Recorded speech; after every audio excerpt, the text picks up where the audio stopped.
buenas tardes, empieza laentrevista.com y aquí como todos los jueves, puntualmente, el compadre Xavier Rosado. Encantado, encantado. Dice, ya me estás convirtiendo en periodista, compadre.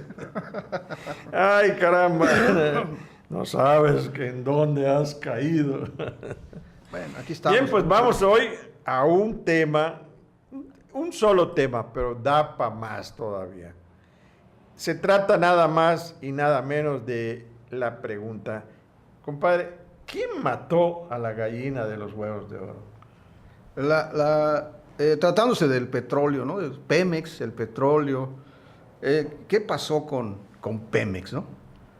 Pues es una gran industria, desde luego, una gran empresa que de un país petrolero, México, pues se convirtió en una potencia petrolera.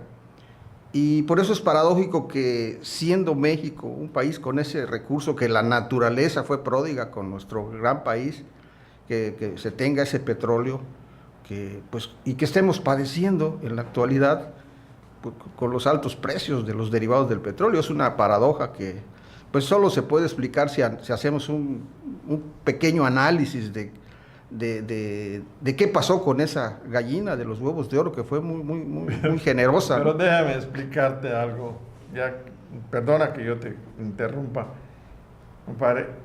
En realidad el logotipo es un águila o es una gallina. Bueno, pues parece ser que la intención era que fuera un águila, pero pues parece ser que es una gallina con huevos negros, porque pues son huevos de petróleo muy caros, ¿no? Muy costosos. ¿Y qué pasó con Pemex? Bueno, el petróleo en México, que fue abundante, que ha existido desde tiempos remotos, desde que se hizo la primera constitución en el 57, quedó establecido en 1857 que el petróleo, todo lo que está en el subsuelo, es propiedad de la nación. Y en 1917, en la constitución que se actualizó, también quedó establecido lo mismo. La que acaba de cumplir 100 años. La que tiene 100 años, que estamos celebrando actualmente, que también quedó establecido que el petróleo, lo que está en el subsuelo, pues está, es propiedad de la nación. Y sigue siendo así, incluso con la última reforma que hizo el presidente Peña Nieto, también quedó allá establecido que el petróleo sigue siendo propiedad de la nación, el petróleo que está en el subsuelo. Claro que Peña Nieto hizo un truco allá, una chicana para, bueno, cuando se extrae del subsuelo, pues ya cualquiera lo puede vender, entonces ya sí sigue siendo el petróleo, el que está en el subsuelo allá abajo, sí es de la nación, pero una vez que lo extraen ya lo pueden vender. El llamado crudo. El llamado crudo. Entonces, ¿qué pasó? Que desde siempre México ha tenido pues grandes cantidades de petróleo, y las empresas internacionales se interesaron por México, hicieron sus estudios y determinaron que había mucho petróleo y vinieron a invertir a México. Obtuvieron concesiones. Nunca se les dio en venta, nunca se les vendió, porque no se puede vender. Los bienes propiedad de la nación son inalienables, como dice la Constitución. Entonces les dieron las concesiones a aquellas grandes empresas y que vinieron el siglo pasado y estuvieron explotando el petróleo y llevándose toda la riqueza, y tenían a los trabajadores en malas condiciones, ¿no? No se respetaba ni siquiera la Ley Federal del Trabajo, no les pagaban lo mismo a los mexicanos que a los extranjeros, había discriminación, salarios muy por debajo de lo que decía la ley. Y Cárdenas, el general Cárdenas, que era presidente de la República, pues se dio cuenta de esta situación y les pidió a las empresas extranjeras que respetaran la ley, que respetaran a los trabajadores mexicanos, que les dieran las prestaciones de ley. Las empresas, como siempre, muy poderosas económicamente, eran empresas extranjeras, gringas, inglesas, alemanas, francesas, y todas estas empresas dijeron, no le hicieron caso al general Cárdenas. El general Cárdenas les dio un ultimátum: si no mejoraban las condiciones de los trabajadores, él iba a actuar. Lo tiraron de loco, no le hicieron caso, y el general Cárdenas le respondió con la expropiación de la industria petrolera. Esto sucedió en 1938. Le dijeron que estaba loco porque no iba a poder operar la industria petrolera, porque no tenía con quién, no tenía. Los que manejaban la empresa, los que producían, eran puros extranjeros, eran los que sabían, tenían la tecnología. Cárdenas responde con un as bajo la manga. Cárdenas ya había creado el Instituto Politécnico Nacional. Y 4 años después de la expropiación petrolera, los primeros ingenieros egresados del Politécnico se hicieron cargo de la industria petrolera. Y resultaron muy buenos ingenieros a la altura internacional y operaron la industria, la hicieron crecer. Se desarrollaron grandes campos petroleros e incluso empezó a desarrollarse, a diversificarse. Se construyeron grandes refinerías, la de Tula Hidalgo, la de Pajaritos, la de Madero, en fin, Azcapotzalco, en fin, muchas refinerías para ya no solo depender de extraer, sino refinar y producir gasolinas y combustibles, diésel, combustóleos, gasavión, en fin, para el mercado nacional e incluso para poder exportar. Pero ¿qué pasó? Que pues llega la época de Luis Echeverría. De 1938 a 1970 la industria petrolera se expandió, creció, se volvió México una potencia petrolera. Pero llega este señor Echeverría y generó un despilfarro, dañó las finanzas públicas y entregó al país en quiebra prácticamente por el desorden en el manejo de los recursos de la nación. Fue Dovalí, ¿no? Viene de la Madrid viene López Portillo. Y se da un fenómeno muy interesante con López Portillo. Jorge Díaz Serrano, ¿no? Allá puso como director general a su amigo, al ingeniero Jorge Díaz Serrano. Jorge Díaz Serrano pues sí sabía de petróleo, era un ingeniero civil con la especialización de petróleo, y él operó la industria. Y fue muy hábil para los negocios. Díaz Serrano incluso se asoció con la familia Bush, grandes petroleros norteamericanos, ¿no? Pero ¿qué pasó? Descubren aquel famoso, que se hizo famoso después, un pescador campechano, andaba pescando allá por la zona de Campeche y encontró que estaba brotando chapopote del mar. Pues fue y avisó a las autoridades y Pemex pues hizo sus estudios, los estudios geotécnicos, geofísicos, hizo perforaciones de prueba y todo, y se encuentran que había una cantidad de petróleo impresionante.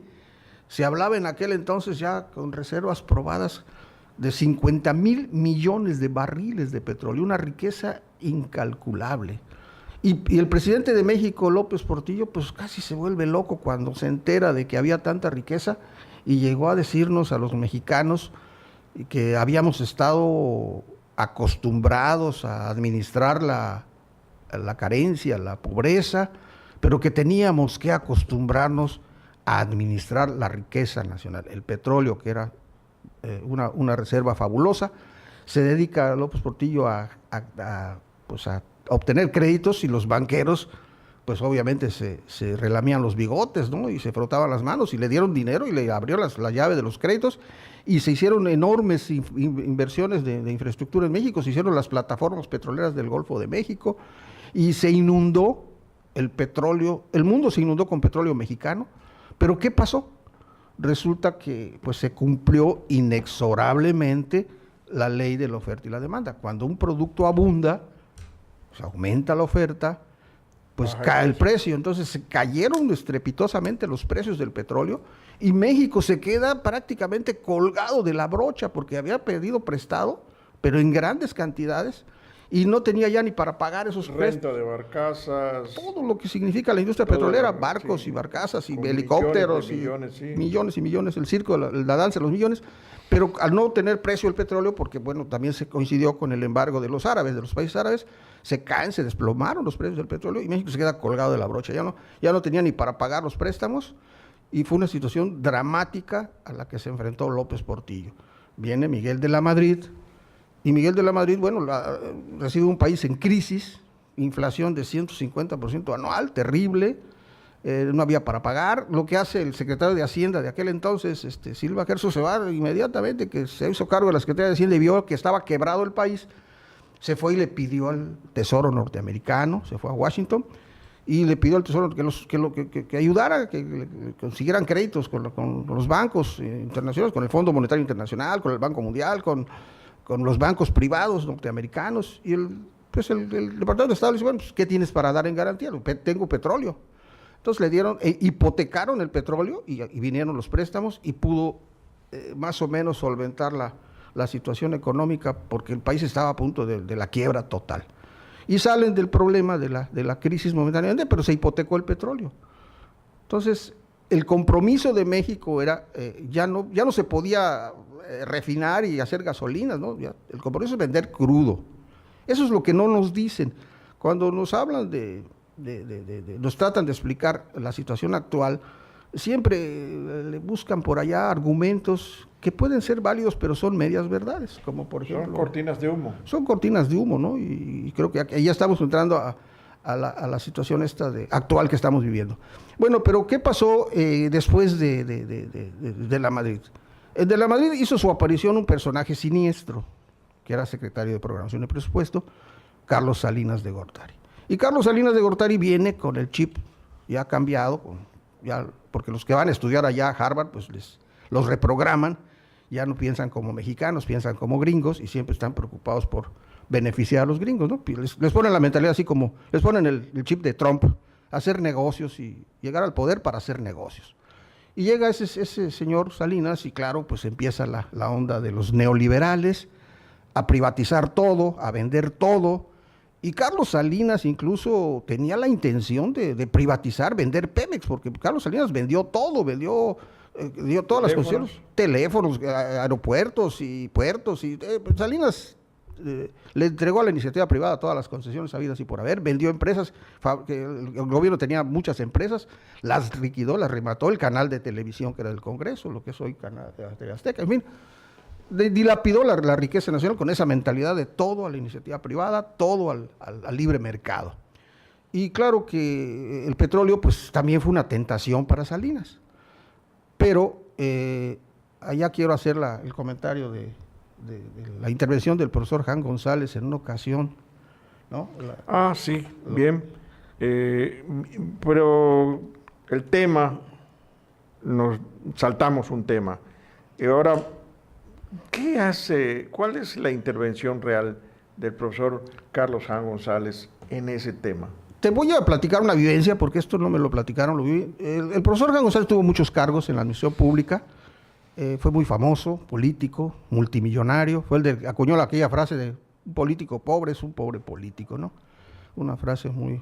Bueno, entonces el profesor nos reúne, yo trabajaba para la Secretaría de Agricultura, y el profesor era el secretario de Agricultura, y nos reúne a nivel nacional un domingo y nos dice que él había platicado con el presidente Salinas.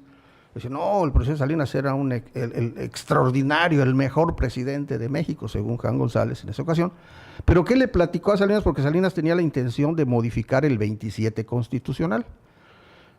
Y le dijo el profesor Jan González, eso no lo comentó ese domingo, dice, señor presidente, dicen los que saben de política que el presidente de la República que toque el 27 constitucional se cae. Esa fue una profecía del profesor Jan González, que en paz descanse, ¿no? Ya falleció. Y pues resulta que también nos comentó que Salinas tocó el 27 y no se cayó, pero tocó solo el 27 constitucional en lo que se refiere al ejido, al campo, que era lo que él tenía bajo sus órdenes, bajo su responsabilidad. Jan González era secretario de Agricultura.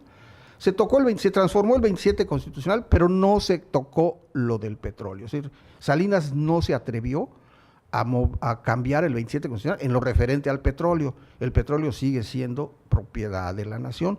Y Salinas, aunque quiso vender todo, no se atrevió. Pero ahora, pues estamos a punto, creo que tal vez veamos la profecía, espero que no, pero pues Peña Nieto sí se atrevió a tocar el 27 constitucional, modificó la Constitución y pues ahí están los problemas que tiene Peña Nieto actualmente, ¿no? Puede ser que se cumpla la profecía de Jan González de que el presidente que toca el 27 se cae. Bueno, ahí está. Pero esto, bueno, el tema anterior debió haber sido el gasolinazo. El gasolinazo. ¿Qué es en realidad el gasolinazo? Ya vimos todo cómo se entregan estas cosas sin que el pueblo pues pueda decir no. Claro. Ahí no hay el derecho de la mayoría del pueblo de decir no. Claro. Podrían decir misa, pero decir no se puede. En lo del gasolinazo, ¿cómo se llega a eso? Bueno, yo he tratado de entender el gasolinazo. Lo que se nos dice actualmente de que la gasolina está sujeta a los precios internacionales del petróleo y de la gasolina que se compra, porque importamos pues, casi la mitad o más de la mitad de la gasolina que consumimos la traemos del extranjero. Y en este contexto que hemos analizado, es paradójico, decíamos, porque ¿cómo es posible que México, teniendo esa riqueza petrolera, tengamos que importar gasolina? Si tenemos la materia prima, ¿por qué tenemos que importarla? Bueno, se explica de que no nos permiten, ¿por qué se dejó de invertir en refinerías o en petroquímica? Como decía el ingeniero Alberto Castillo hace 40 años, decía, se está cometiendo el error de no invertir en refinar el petróleo. El negocio no es vender crudo, el negocio es refinar y vender gasolinas. Ese es el gran negocio. Y otro gran negocio, mejor incluso, es la petroquímica, el plástico, producir plástico, que es de demanda mundial y deja mucho más dinero. ¿Por qué no se hizo? Se intentó, se inició, pero después los gobiernos neoliberales acabaron con esa industria y de aquella reserva que se decía que teníamos de 50,000 millones de barriles, actualmente hay una reserva de 10,000 millones. Ya no somos una potencia petrolera, pero tampoco capitalizamos a la industria petrolera. A Pemex, le decía el ingeniero Alberto Castillo, es que ninguna empresa en el mundo puede aguantar la carga fiscal que se le impuso a Pemex. A Pemex se le quitaba toda su utilidad y en aquellas épocas en las que hubo bonanza, la última fue con Fox, que hubo, recordarás, compadre, que hubo guerras, hubo guerras en el Medio Oriente y esas guerras provocaron una alza enorme en los combustibles. Y lo repartía así como florituras y Fox, en lugar de capitalizar a Pemex para modernizarla, para hacer una empresa mundial, no, se llevaron todo el dinero, lo tiraron en mucha infraestructura, sí, fue la gran fortuna de Fox que tuvo dinero, pero ya en la época actual, pues ese dinero ya no existe, el precio está caído y ahí están los problemas. Entonces, cuando nos dicen que el precio internacional ha subido de la gasolina, pues es una verdad a medias, pero el problema es por qué no cometimos esos grandes errores históricos de no capitalizar a Pemex.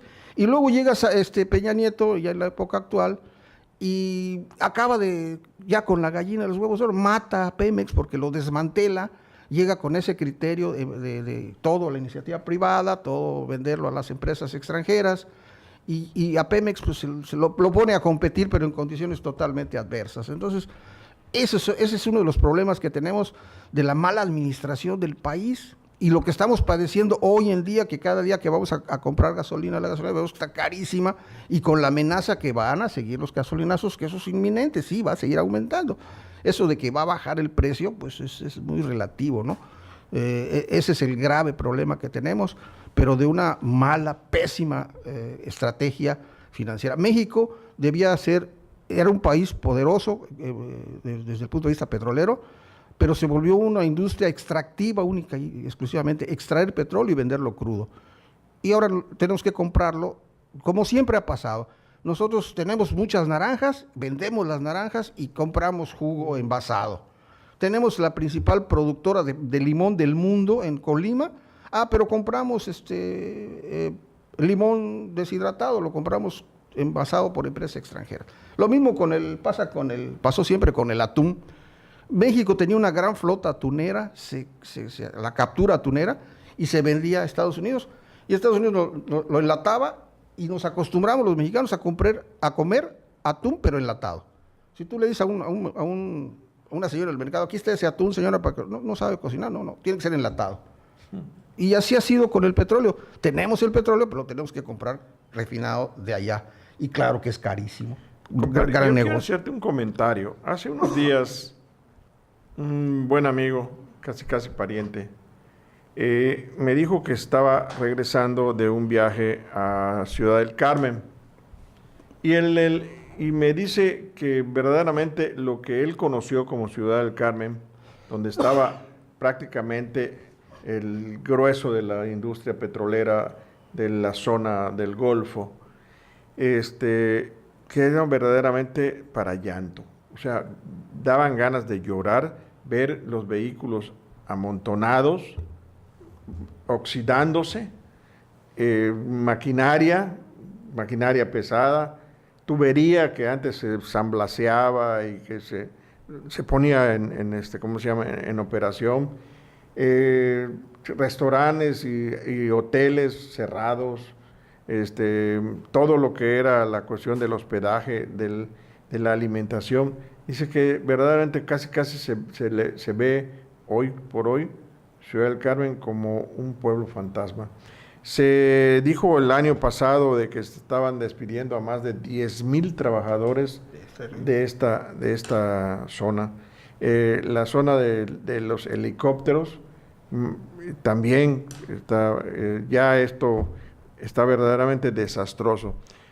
¿Qué nos quiere decir todo ello? Bien, quiere decir que han abandonado, ya no es el hecho de tener, el petróleo todavía sigue dando.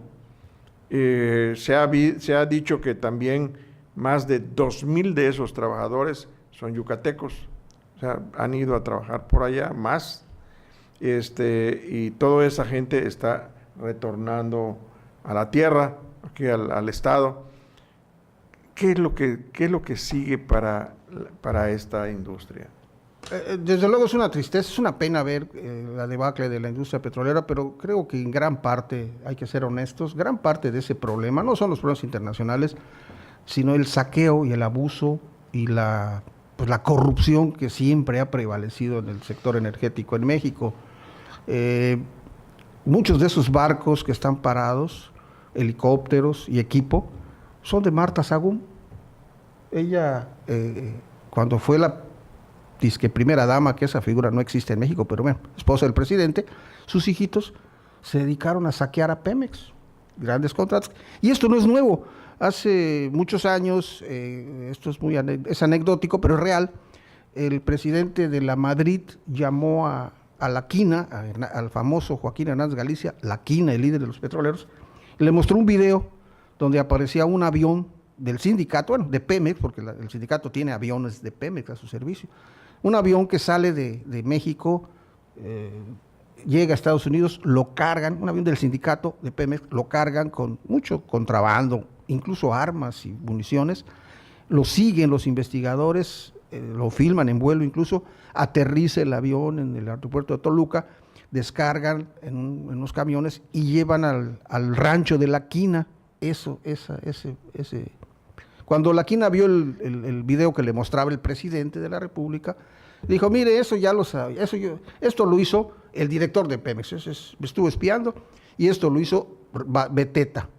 Pero ¿sabe qué, señor presidente? Aquí tengo el expediente de los negocios que hace Beteta. Mire usted, estos barcos, y le muestro una lista de barcos, estos barcos son de Beteta. Él se asoció con sus cuates, compró los barcos, se los dio rentados a Pemex y ya se pagaron 10 veces el costo de esos barcos.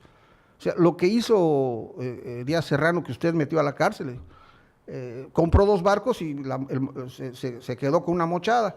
Pero lo que hace Beteta es un negociazo infinitamente más grande. Entonces, de la Madrid lo que hizo, pues se alarmó porque ahí le dijo a La Quina, mire, y además este expediente ya se lo entregué a la Contraloría, lo tiene Francisco Rojas, el secretario de la Contraloría, y si usted quiere hacerme algo, esto se va a la prensa y se hace el escándalo. Entonces, de la Madrid, pues llamó a Beteta, al director de Pemex, a La Quina y a Francisco Rojas, y les digo, caballeros, vamos a resolver este asunto. Usted, Mario Ramón Beteta, director de Pemex, dejas Pemex y te vas como candidato al gobierno del Estado de México. Te vas premiado. ¿De acuerdo? No, pues de acuerdo. Tú, Francisco Rojas, como tú sabes todo el menjurje, dejas la Contraloría y te vas a Pemex. Francisco Rojas dijo, no, pues es la gallina, me tocó el premio mayor, pues me dejo la Contraloría que no deja nada, me voy a Pemex. Pero le dijo el presidente, pero vas a borrar todo. Y le vas a entregar todas las plazas de confianza, miles de plazas, se las vas a entregar a La Quina. Entonces La Quina feliz porque tuvo plazas para vender de Pemex, ¿no? Pero luego se le revierte a La Quina cuando entra todos felices. Salinas y lo mete al bote. Así es. Unos meses después de que el presidente lo resolvió así, viva México, se quemó el piso de la torre de Pemex, se incendió por casualidad, fue un accidente, y se quemaron todos los archivos, se quemó todas las películas, se quemó todo, no quedó huella. Pero después, cuando viene Salinas, pues claro que mete a la cárcel a La Quina, porque La Quina se la jugó con Díaz Serrano. La Quina quería y los gringos querían que Díaz Serrano fuera presidente de México, y la quina se la jugó no quería a Salinas la quina, le hizo groserías en su campaña, y claro que Salinas lo metió a la cárcel por venganza. Le apostaban a Cuauhtémoc Cárdenas. A Cuauhtémoc Cárdenas. Bien, compadre, ya no quiero seguirte preguntando más de estas cosas. La verdad, me da hasta miedo hacerte una pregunta con respecto a eso. Eres un golpeador muy fuerte. No, de verdad estamos hablando de cosas que han sucedido y que son una desgracia para la República, y eso es lo que estamos comiendo ahorita. Estamos saliendo a protestar que si el gasolinazo y que si... Esto debió haberse hecho desde siempre, y desde entonces hasta la fecha nunca nadie se movilizó. Ahora que se está repartiendo lo que queda del pastel, porque es lo que queda del pastel, Así ¿verdad? es, sí, ya. Pero todavía hay mucho más, muchísimo más, pero esto se lo prometemos para la próxima. Muchas gracias, padre. Encantado, muchas gracias. Aquí, mucho gusto. ya no le eches más gasolina al fuego. No, esto solito se va a incendiar, señor. Con ustedes, laentrevista.com. Hasta la próxima. Muy bien.